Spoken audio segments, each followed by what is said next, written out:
hari ikintu ukunda kuvuga yuko ibintu vyinshi bikubaka ari igitangaza.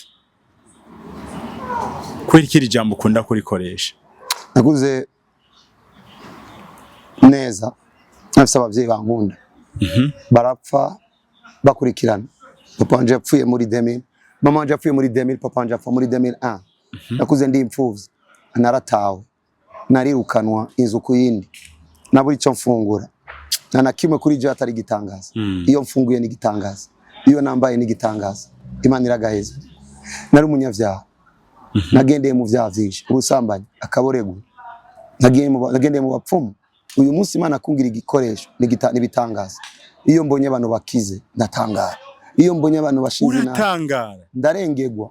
Rega igitangaza ni gitangaza Imana yonyene yagikoze, apana twebwe twakoresheje. Ndatangara buri mwanya, iyo mvuze ikintu kikaba ndatangara. Ego no iba yambwiye, ariko kubera iki yobwira umuntu nkanje